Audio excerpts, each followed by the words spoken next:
Você já disse ou já pensou? Os adolescentes de hoje não querem nada. Ficam no quarto, no celular, sem planos, sem iniciativa, sem vontade de assumir responsabilidades. E a pergunta que fica é: o que está acontecendo com essa geração? Mas se eu te disser que essa leitura está incompleta e o que parece preguiça, indiferença ou imaturidade for, na verdade, algo muito mais profundo e muito mais humano do que a gente imagina, a partir de agora até o final do vídeo, vamos entrar nesse tema junto. Eu vou te mostrar o que está por trás dessa resistência em crescer e o contexto do mundo que esses jovens herdaram. O que acontece lá dentro psiquicamente, o papel que a família e a cultura têm nisso e o que realmente faz a diferença na vida de um adolescente que está travado. Não tem receita aqui, tem compreensão. E às vezes, compreender já é o primeiro passo para mudar tudo. Antes de falar do adolescente, precisamos falar do mundo em que ele nasceu.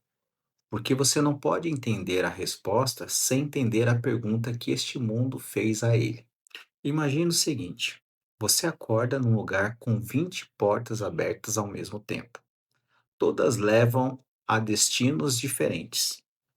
Nenhuma tem placa e tem uma voz dizendo: você pode ir para qualquer lugar, é só escolher. O que você faz? A maioria das pessoas trava, não por preguiça, mas porque quando existem opções demais, a cabeça trava. Fica difícil escolher qualquer uma. E aí é mais fácil não entrar em porta nenhuma. Esse é o mundo dos adolescentes de hoje. Um mundo com possibilidades infinitas no papel e com muita pouca clareza no caminho na prática. O roteiro que existia antes, estudar, trabalhar, casar, construir, não existe mais da mesma forma. Sem um mapa, muitos jovens simplesmente ficam parados. Não porque não querem andar, porque não sabem para onde ir. Tem outro fator que não dá para ignorar: a pandemia, por 2 ou 3 anos. Adolescentes, justamente na fase mais crítica de construção de identidade e de laços sociais, foram retirados do mundo e colocados dentro de casa, em frente às telas. Eu ouço muito na clínica: eu não sei mais conversar com as pessoas. Não é timidez, é um jovem que perdeu a prática do mundo real. O silêncio numa conversa presencial, aqueles 2 segundos entre uma frase e outra, se tornou insuportável. Quem só viveu no tempo editado das redes sociais. E tem mais uma camada que parece contraditória. Essa geração que supostamente não quer nada é também a geração com os maiores índices de ansiedade e burnout acadêmico já registrados. Adolescentes de 15 e 16 já chegam esgotados, não de trabalho, mas do peso de ter que ser extraordinário. Quando um adolescente diz que não quer nada, às vezes o que ele está dizendo é: eu já tentei querer tudo e não consegui. Então prefiro não querer. É uma estratégia de sobrevivência, não é uma falta de caráter. Agora vamos entrar numa camada mais funda, porque o contexto explica muito, mas não explica tudo. Dois adolescentes no mesmo ambiente reagem de formas completamente diferentes. E isso tem a ver com o que acontece dentro de cada um. A adolescência é, depois do nascimento, a maior crise de identidade que o ser humano atravessa. Nela, o jovem precisa fazer 4 coisas ao mesmo tempo: se separar psiquicamente dos pais, fazer o luto da infância que acabou de confrontar, confrontar a finitude, saber que vai morrer, que vai errar, que não será protegido para sempre, e construir uma identidade: quem eu sou, o que eu quero e para onde vou. Nenhuma dessas tarefas é pequena, e todas acontecem ao mesmo tempo num corpo que está mudando, num cérebro que ainda está em formação. Quando a gente coloca assim, a pergunta deixa de ser por que ele não quer crescer e passa a ser como é que alguém consegue crescer.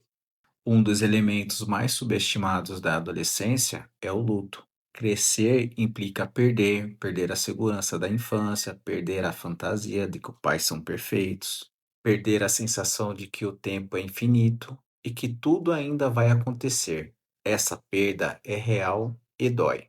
Winnicott, um dos grandes psicanalistas do desenvolvimento, dizia que o adolescente desafia o adulto porque precisa de alguém firme o suficiente para não ser destruído pelo desafio e flexível o suficiente para sobreviver a ele. Ele não quer derrubar o adulto, ele quer ter certeza de que o adulto aguenta. Tem um padrão que a gente vê e muito, e que tem até nome: Síndrome de Peter Pan. É um jovem ou um adulto jovem que se recusa sistematicamente às responsabilidades da vida adulta. Peter Pan é fascinante. Ele voa, ele é livre, ele nunca envelhece. Mas ele também não consegue amar de verdade, não consegue se comprometer e não consegue estar presente de verdade. A Terra do Nunca é linda, mas é uma terra de sombras e muitos adolescentes escolhem ficar lá. Não porque é bom, mas porque entrar no jogo parece mais assustador do que não jogar. Enquanto você não entrar no jogo, você nunca perde. E essa é a lógica. Ela faz sentido para quem tem medo. E tem o dado neurológico que poucos sabem. O córtex pré-frontal é a parte do cérebro responsável pelo planejamento e pela tomada de decisão de longo prazo, e pelo controle de impulsos. Só termina de se desenvolver por volta dos 25 anos. Biologicamente, pedir para que um jovem de 16 anos pense e haja como um adulto é pedir que um músculo que ainda está crescendo carregue um peso que ele ainda não pode sustentar. Isso não é desculpa, é contexto. E contexto muda a forma como a gente responde. Mas tem uma coisa que eu preciso dizer antes de continuar. É que talvez seja o ponto mais importante de tudo isso. Muitas vezes, quem não quer que o adolescente cresça não é o adolescente, é o adulto ao redor dele. Não por maldade, mas por amor. Um amor que, sem perceber, se transformou numa gaiola. Pais que resolvem todos os problemas antes que o filho sinta qualquer frustração, famílias onde a independência do jovem gera crise porque separar-se naquele sistema é o mesmo que abandonar, o jovem sente isso e freia o próprio crescimento para não destruir quem ama. Já acompanhei casos onde o adolescente começava a trabalhar, a ter relacionamentos e tomar as suas próprias decisões e a família entrava em colapso. E o jovem recuava, porque crescer naquele sistema significava atrair. Então, o que faz a diferença? O que a clínica, a pesquisa, a vida ensina sobre como ajudar um adolescente que está travado? Primeiro, presença sem controle. O adolescente não precisa de um adulto perfeito, precisa de um adulto presente. Presença não é cobrar, não é resolver, não é ter todas as respostas, é estar disponível. É criar tempo sem agenda, sem perguntar sobre escola, sobre futuro, sobre planos, só estar. Quando ele trouxer um problema, a primeira resposta não precisa ser uma solução. Pode ser uma pergunta: como você acha que pode lidar com isso? Segundo, deixar errar. Em segurança. O erro é o principal professor da vida.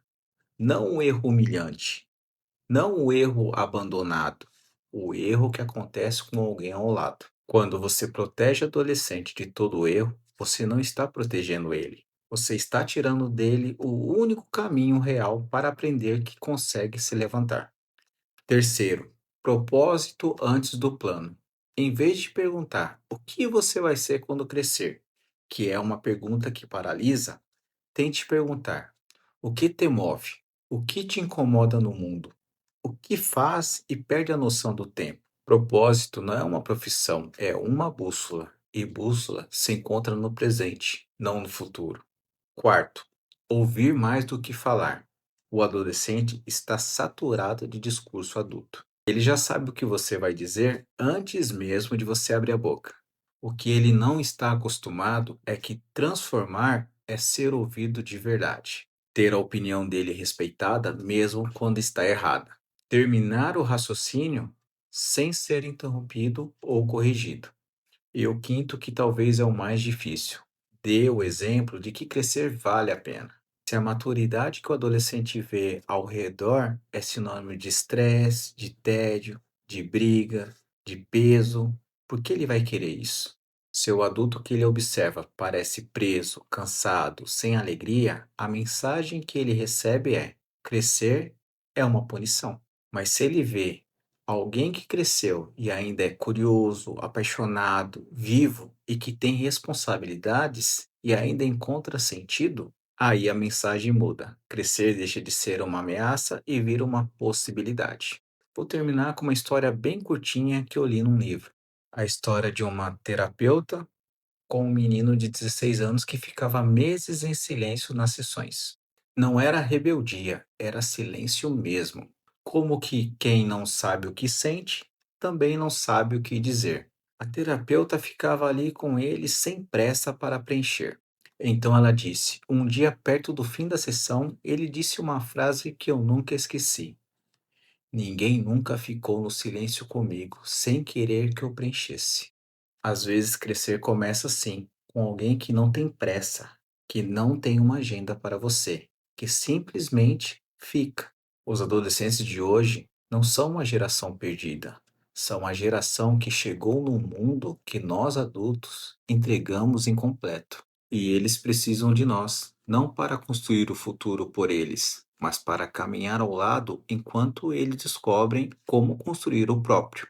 Crescer não é abandonar quem você foi, é aprender a carregar esse passado dentro da sua vida maior, mais profunda e mais sua. Obrigado e até breve.